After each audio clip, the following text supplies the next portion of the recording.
Last week, I gave you a key to the Pelicans getting back in the win column, and guess what? They did exactly that against the Denver Nuggets. I'll break down how the Pels got that win and some big takeaways, positive takeaways from the loss to the Los Angeles Lakers. Plus, we have some really important injury updates. It's the Monday episode of Locked On Pelicans. Let's go.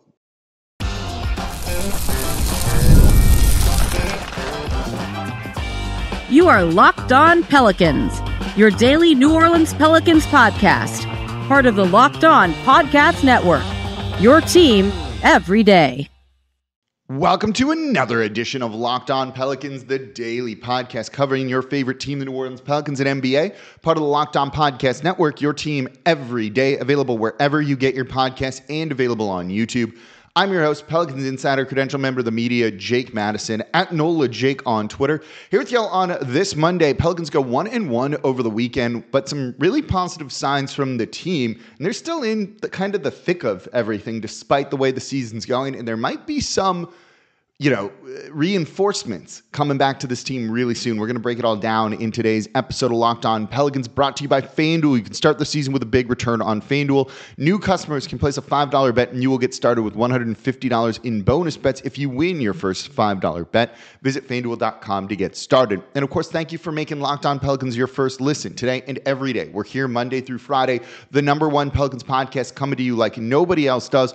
Look, we're not just here being like the team's bad. They might be struggling, but there are things to take away from every single game. And that's what I love about doing this, is finding those important takeaways, talking about what the team can do, and kind of making you a little bit more informed. And if you listen to one of the shows last week, I talked about offensive rebounding being a key. That loss to the Oklahoma City Thunder wasn't great, but you saw a positive in there, and it was worth talking about. And guess what? That was a big part of their win over the Denver Nuggets. It's a big part of why they were able to keep things close against the Los Angeles Lakers. We're going to break down both of those games in today's show. So become an everydayer. That means you listen Monday through Friday to Locked On Pelicans. And don't forget about the daily Locked On Pelicans newsletter. You can sign up for that over at lockedondaily.com and start your day with the all-new free Locked On Pelicans newsletter here. So let's get into the game against the Denver Nuggets, an important win in the NBA Cup, 101-94. So how did the Pelicans get this one?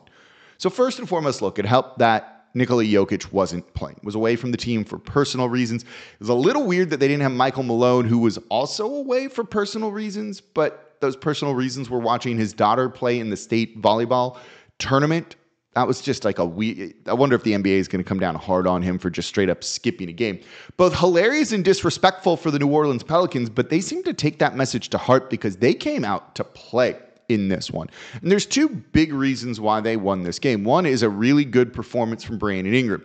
Almost a triple-double in this one. 29 points, 9 rebounds, 7 assists. He was really good in this game, along with Trey Murphy and Brandon Boston Jr. showing up. But I want to go with the offensive rebounding and winning the rebounding battle in general. This was something that in that loss to the Oklahoma City Thunder I saw. And instead of just coming in and be like, this team sucks, like a lot of other people do, there's important things to talk about with them. And I highlighted that for a reason. One, because the coaches had also told me they were really going to be focusing on that going forward because they thought it could be a strength of this franchise. Well, in this game, they had 17 offensive rebounds that led to 19 second chance points for the Pelicans. It's keeping the possessions alive and scoring. This is a team that is so injured, missing so many important guys, that they do struggle to score in the half court. But when you can then go out and at least get some extra possessions and win that battle, you can score. And that's an important thing for New Orleans to kind of mitigate some of the bad offense that you are seeing from them. The Pelicans right now currently ranked 27th in offense.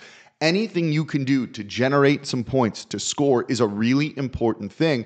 And so for them to basically come out and go, yeah, we're going to focus on offensive rebounding, that's a really smart idea, truthfully. And you can see it here when it comes to it, that they're going out, getting those offensive boards and trying to put them back up and scoring that way. And that's what you want to see from this team.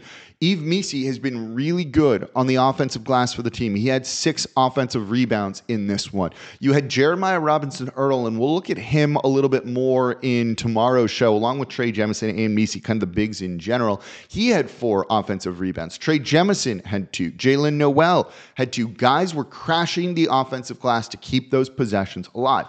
What's making this work even more so is they're not getting killed in transition by doing this. When you attack the offensive glass, there's a very realistic possibility that if you don't get it, the opponent's going to be in a fast break situation and able to run against you. The Denver Nuggets only had 16 fast break points. New Orleans had 15 here. They kept that battle pretty even, but it's those second chance opportunities when New Orleans is missing that they're keeping things alive, and that I find to be a really important thing, and it's a big reason why they won that game. Something that the team has been focusing on for the past couple of games here.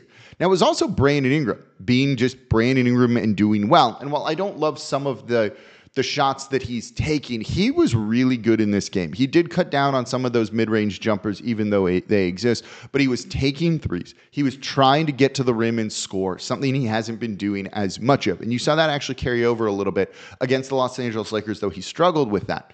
At this point in time, while I don't love some of those mid-range jumpers in the flow of a full offense with Dejounte Murray, CJ McCollum, Zion Williamson, whatever gets you points right now, I am all for. So whatever Brandon Ingram kind of wants to do, as long as you're making the shots, we're going to live with that, and that'll be good. He went for 12 for 26 for 29 points. 29 points on 26 shot attempts isn't the most efficient, but it got the win. And at this point, the results are like the only thing that matters. And he was able to really lead them to that. Trey Murphy had it going as well, 17 points. The three-point shot wasn't falling. 17 points on 15 shot attempts, 2 of 8. But the rebounding was there. He was making an impact in other ways. 7 defensive boards, 1 offensive board for 8 total.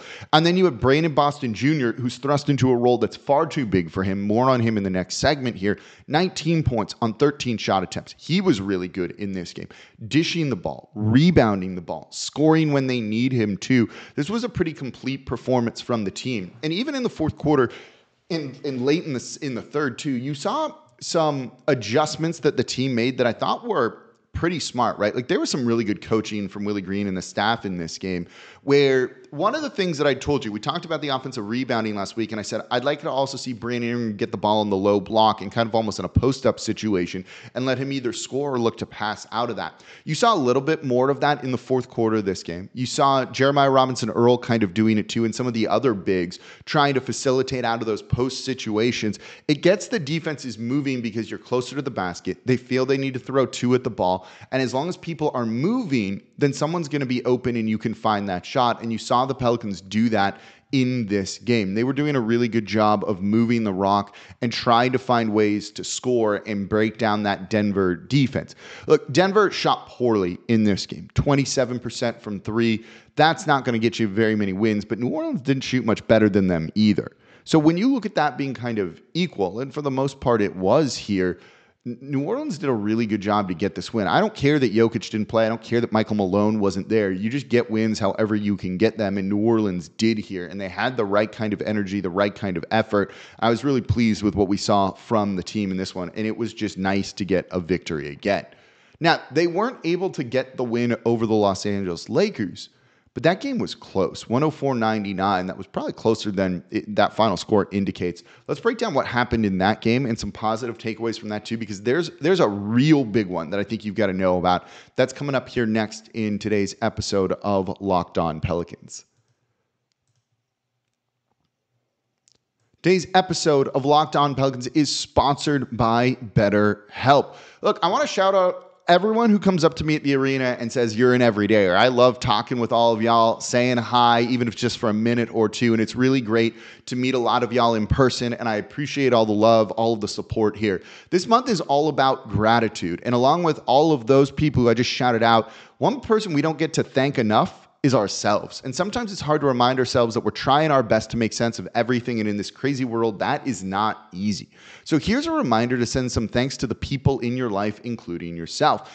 And so you can learn those type of skills, figure out a little bit more gratitude through therapy. Therapy is not just for people who've experienced major trauma. It can empower you to be the best version of yourself, to learn positive coping skills, maybe just how to set boundaries, figure out a situation in your life that you don't really know what to do with because life doesn't come with an instruction instruction manual.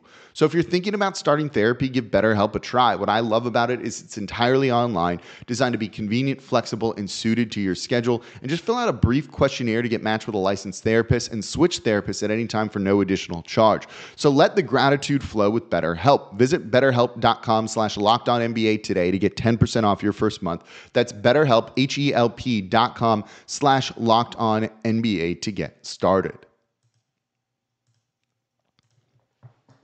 And thank you for making Locked On Pelicans your first listen today and every day. We're here Monday through Friday, breaking down everything you want to know about this team. Not just saying the team's bad. We're looking for positives, looking for interesting things, and just telling you like it is when it comes to this franchise right now and what is a weird and very injured season. And more on those injuries in the next segment, the third segment here of today's episode of Locked On Pelicans. Right now, though, go to LockedOnDaily.com. If you're on your phone, you're on your laptop, wherever you are, go to LockedOnDaily.com and you'll be able to sign up for the Locked On Pelicans daily newsletter. One stop for ultimate team and league coverage delivered right to your inbox. Sign up for free now at LockedOnDaily.com. That's LockedOnDaily.com, and start your day with the all-new free Locked On Pelicans newsletter. We also hired a couple really great national writers that are giving you insight to the league at large. There's an article from me, an article from them, fantasy basketball advice, a couple of links to Pelicans that you might have missed, and then that's all you need. Every single day, it takes you like 2 minutes to read the whole thing. Go to LockedOnDaily.com and sign up today. So let's get into the next game here. The Pelicans playing the Los Angeles Lakers and falling in that one. But this was a close game. 104-99, that's really closer than what that final score says. The Pelicans actually had the lead late in the fourth quarter. And while no one likes moral victories, this one is. The Lakers had LeBron James, the GOAT, and Anthony Davis, who's playing at an MVP level. And New Orleans, their starting lineup, think about this one for a second, was Austin Reeves, Max Christie, Dalton Knecht, LeBron James, and Anthony Davis. Dalton Knecht was about as plug-and-play ready for an NBA player as possibly. He had 27 points in this game. LeBron hit that dagger three, 21 points, 7 rebounds, 5 assists. He had 4 straight triple-doubles, whatever it was, coming into this one. Anthony Davis, 31 and 14. He's been incredible this year. Max Christie, whatever. Austin Reeves is a very good defender. That's a decent starting lineup. The Lakers were on a 4-game winning streak coming into this game. And New Orleans at one point had a lineup of 3 two-way players in Brandon Boston Jr., Jamal Cain, and Trey Jemison out there on the court. They had Jalen Noel, who was signed after the season started on a veteran minimum. And then they also had Javonte Green out there, who was also on a veteran minimum. And not someone who was out of the NBA, but someone who didn't have like a real strong spot in the league. Think about that. That's 3 two-way players and basically 2 guys that could not be in the NBA this season, though we really like Javonte Green. And that lineup played well. It kept it close against the Los Angeles Lakers. I get you don't want to hear it, but that is a moral victory here because that means if you get your players in, they can compete. There's a reason why we had really high expectations for the Pelicans going into the season, and it's injuries that derailed them. I was on WDSU Sunday night, and we were talking about it. It was like, what percentage of like the struggles do you put on the injuries here? And I was like, it's at least 80%, if not higher. Look, some of the coaching has not been good. I've been very critical of that. But you also saw in this game a very undermanned team against a very motivated Los Angeles Lakers team. And they kept it close and were winning. They were up by a bunch. They were up 10 at halftime. And we'll get into that disastrous third quarter. But look, for all the criticism that I and others have levied at Willie Green, this team competes for him every single night. Don't give me this BS that they're playing for contracts. Yeah, sure, everyone's always playing for a contract in the NBA. So are all the Lakers players playing for contracts too.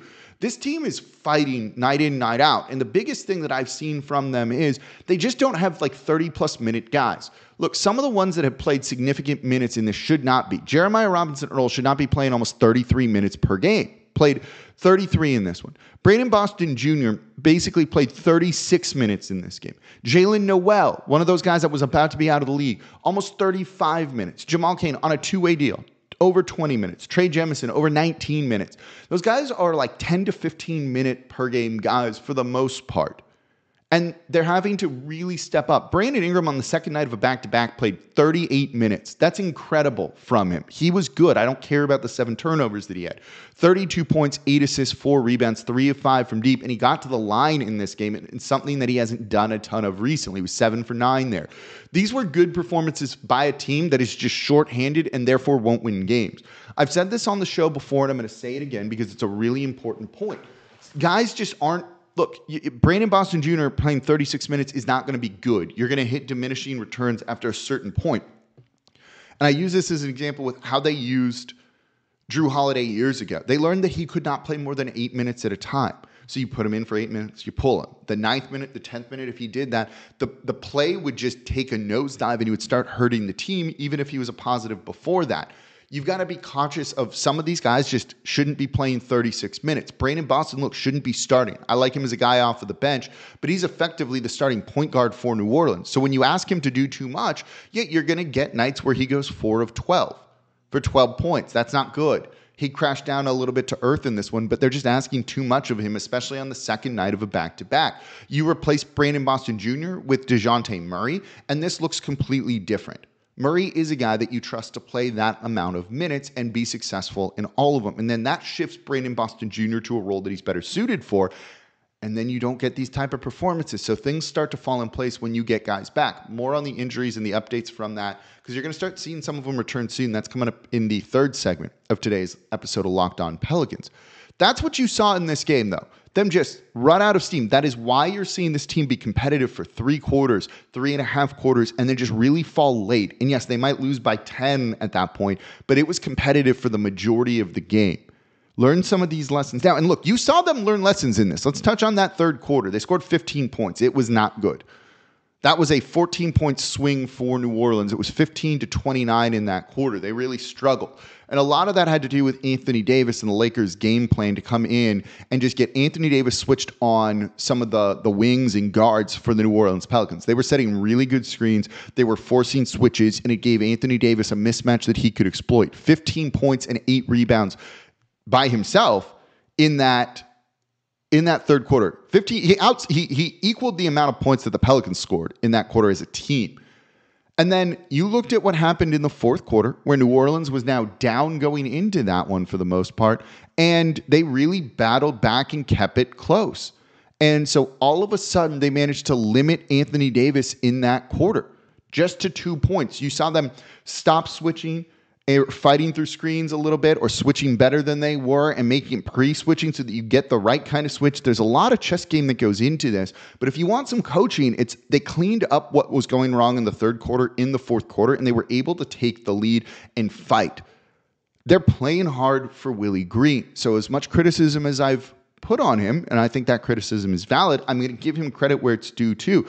The offensive adjustments that you saw against the Denver Nuggets, them figuring things out in the middle of a game to kind of stem some of that bleeding in the fourth quarter is what kept them in this one. And Brandon Ingram taking over the fourth, 11 points, 2 assists, 4 of 6 from the field, 1 made 3, and just 1 turnover. He doesn't have help right now. You saw him at one point, just people weren't moving, weren't getting open. He was frustrated out there on the court. And so he started doing what Zion often does, which is like, fine, I'm just going to go at the rim. I'm going to go into 3 people. Maybe I get a foul call. Maybe I don't. And kind of toss the ball up and goes in or doesn't. But, you know, it's literally like the Thanos thing, right? And what at the end of the first Avengers, that's the after credit scene, right? Where like Thanos is looking at the failed invasion of Earth and is like, fine, I'll do it myself, right? You kind of get that mindset from some of these Pelicans players when there's just no one there to help them because look at who's playing. It's not great. So you saw effort here. You saw guys blocking Anthony Davis, contesting guys at the rim, limiting LeBron James until the very end. Overall, this was a really good fight from the team, and that's about all you can ask for here. But there is something to this squad. They have not given up, and that's important. Until they give up, I don't know if you're going to be able to tank because they will get healthy, and they're going to just start winning some games. We'll talk more about that later in the week because I do think it's an interesting discussion to have. But they did a pretty good job here. And then the offensive rebounds in this one. 18 offensive boards again. I've said that this was a thing you need to see them do. 18 offensive boards for 24 second chance points. Doesn't matter that the Lakers had more second chance points than them. They've got to do this just to keep their offense alive, and they did it. That's a really good thing that this team is having success on, and that's the coaching staff realizing we need to lean into this. It's why you saw Trey Jemison get so many minutes and be out there and be a big body to help with the rebounding and all of that. And the Pelicans have won the rebounding battle the past 2-3 games now. That's a really important thing, I think, for this team. They're showing some signs of improvement that if you just get healthy, and it's an if, you can see the makings of a pretty talented team here that's going to win games. It's why they were able to beat the Denver Nuggets. I don't care that Nikola Jokic is out, right? Like, who cares? The Pelicans are missing 90 points. They were still able to get the win against the Lakers team that isn't nearly as injured to key guys, right? Christian Wood isn't key. Rui Hachimura is fine. Jared Vanderbilt isn't key. Neither is Jalen Hood-Schifino or Jackson Hayes. But the Pelicans missing Zion Williamson, Jordan Hawkins, Dejounte Murray, CJ McCollum, Herb Jones, no Trey Murphy in this game either. Those are really impressive performances. This is one where you should be proud of the Pelicans, even if you're frustrated with the loss. But they are doing some good things here, and you're seeing them figure some things out. They need to have a little bit more offensive flow. Not being able to inbound the ball at the end of the game when you had a chance, look, that's not good, and that's something the Pelicans have regularly struggled with. That's on everybody, coaches and players, to figure out. I don't know why you had Messi on the court at the end of that game. If you want criticism, the coaching staff, right? They had Yves Messi on the court at the end of the game. You had Jeremiah Robinson-Earl inbounding the ball. You know, the two scorers out there were Brandon Ingram, Brandon Boston Jr., and Javonte Green. Like, is that the group that you want out there? When you need a three just to tie and maybe send it to overtime on a last-minute heave, why is Messi out there, and why is there not another shooter? Not that there's really like another shooter available. Look, it's Jaylen Nowell or Jamal Cain at that point, so maybe this is besides the point. You're not going to put in Antonio Reeves, who hadn't played in this game at all. So I don't really know, right? Like, that's where there's some limitations here to everything. But it was a disappointing ending, but it was a good fight for the team. You can see why they're going to be talented, can win games when and if they get healthy. And guess what? There are going to be some guys returning soon. Let's look at that. That's coming up here next in today's episode of Locked On Pelicans.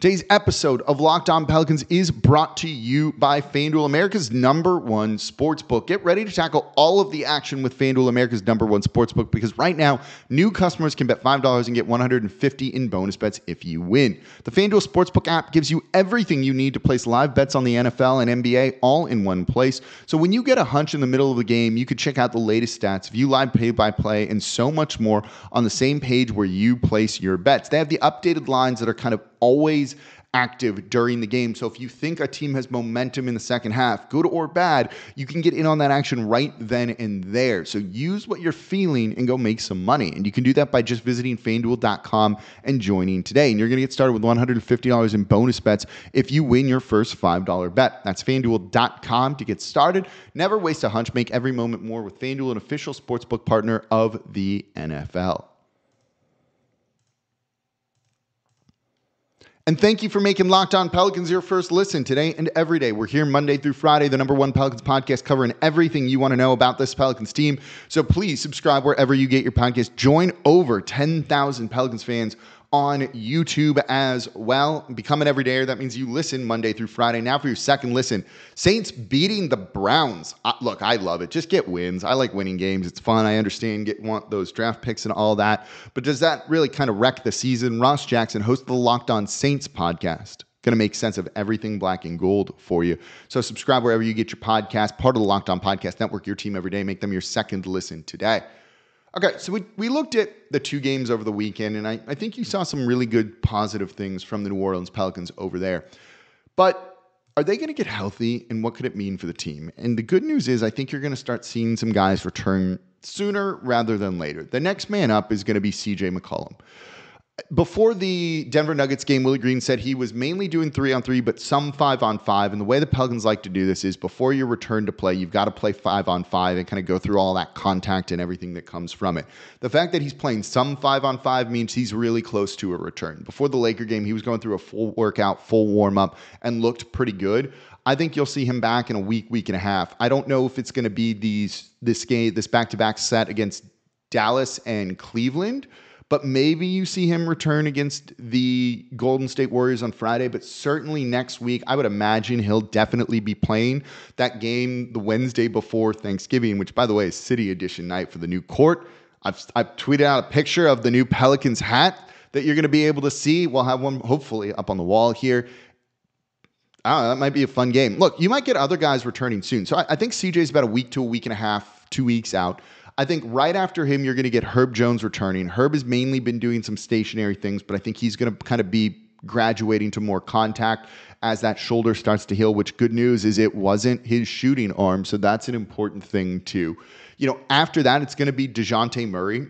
Murray's ramp-up period is going to be a lot better, easier, quicker, because he doesn't need to do all the cardio to kind of get back in shape. He's been able to do that with the surgery and everything here. So as long as they feel he won't re-injure that hand, it won't re-fracture it, you'll see him out on the court soon. So you're getting those three guys back. Hawkins is probably about a week away. You could tell the past couple games that he played, he was playing through injury and his back was stiff and tight and he was not moving well. Shutting him down, getting him some rest as he was taking shots. There were a couple times you saw him just get hit and he was in pain and you could see it and you're like, oh no, we don't want to be doing that. So he looks like he's going to be back soon and that this team is going to be able to play pretty well. And I think that's an important thing. So this team is definitely trending in the right direction when it comes to a lot of the injuries here. After that, it's Zion and Jose Alvarado are going to be the guys that, it takes a little bit longer to get back. They're basically on the same timeline, so we'll be able to kind of track them together when it comes to it. It's different players, so, we don't expect the same kind of thing from them. But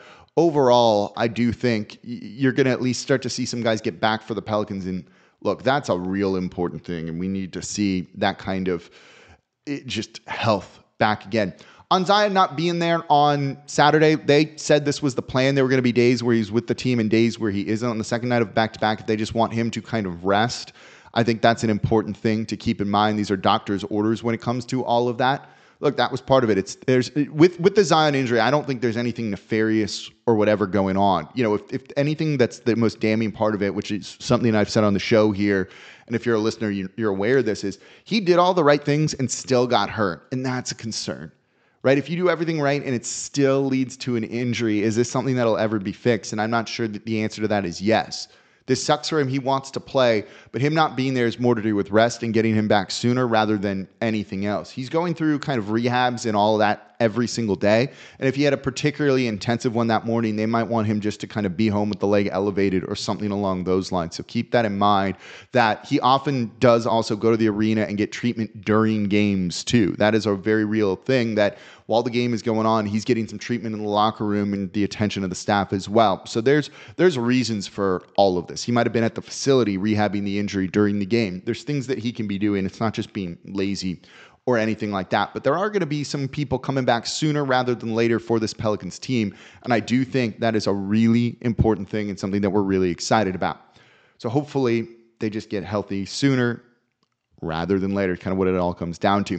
So that's going to do it for this episode of Locked On Pelicans. Let me know what you thought about the games over the weekend. Where do you stand on this team? Let me know in the comments down below on YouTube. Don't forget, sign up for the daily Locked On Pelicans newsletter over at LockedOnDaily.com. And as always, I'm your host, Jake Madison, at NOLA Jake on Twitter. This is the Locked On Pelicans podcast, part of the Locked On Podcast Network, your team every day. I'll be back with y'all tomorrow. We're going to look at some of the big men. We're going to talk a little bit of tanking, all of the things. I'm actually excited for these conversations. These are going to be kind of fun. It's coming up later in the week here on Locked On Pelicans. See y'all tomorrow.